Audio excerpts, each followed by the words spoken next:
Hello everybody, this is Wu'er Kai-shi. You're watching Kai-shi's Talking. Thank you for tuning in.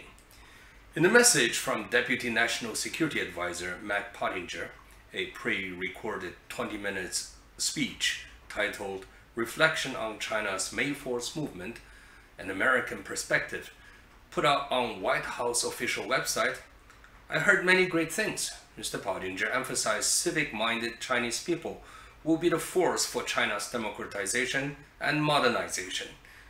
Mr. Pottinger has drawn his conclusion from his study of several elite Chinese scholars.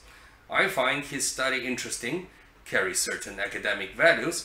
It did reflect Mr. Pottinger's scholar background and clear attempt to make the speech fit the occasion, a seminar held in University of Virginia.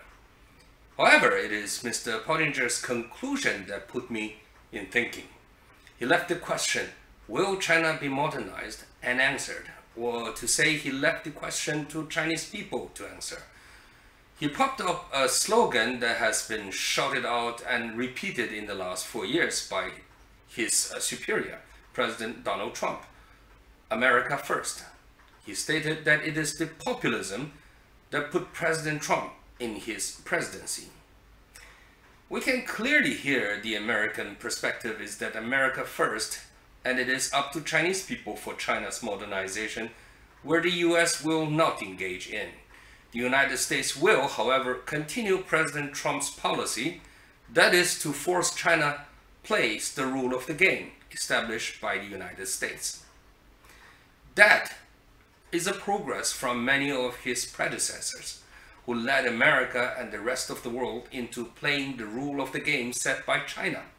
It is a progress, however, it is far from enough and may not work because we live in a world that is so tightly interconnected.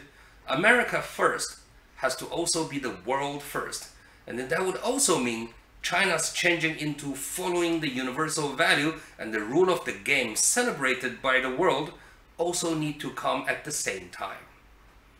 President Trump's predecessors have followed appeasement policy traced all the way back to Nixon era. They call it the engagement policy. The idea is engaging with China economically will lead to China's change politically. We all know that didn't happen and that policy failed.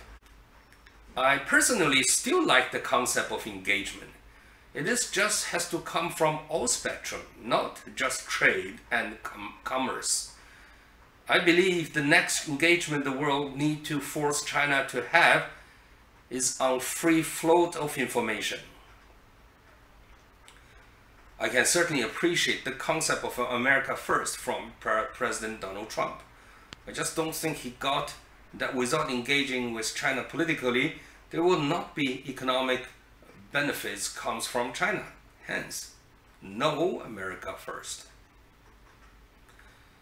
Free trade controlled by China is not at all that free, and of course, therefore, will not lead to democratization.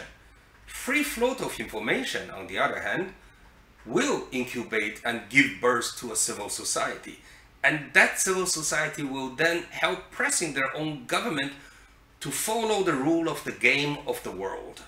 A China that is responsible member of an international community will be beneficial to all countries, including the United States.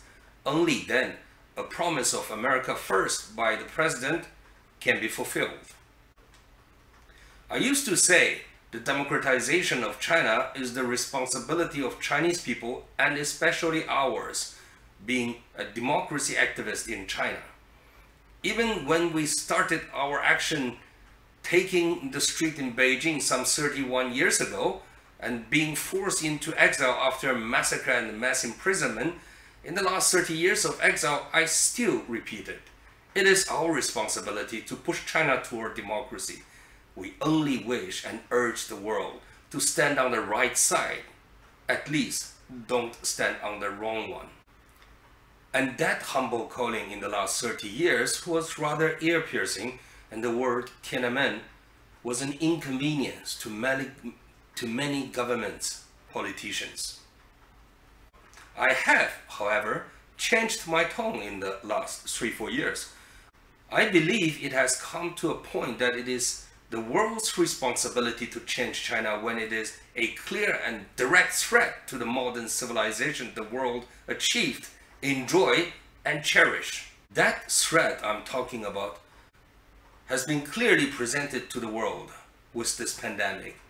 The world should realize there's another pandemic about to break out if we don't act immediately to put it off. And I'm not talking about a pathological pandemic. Will the world join forces in fighting against it? The answer actually lies in countries like the United States. Thank you for watching.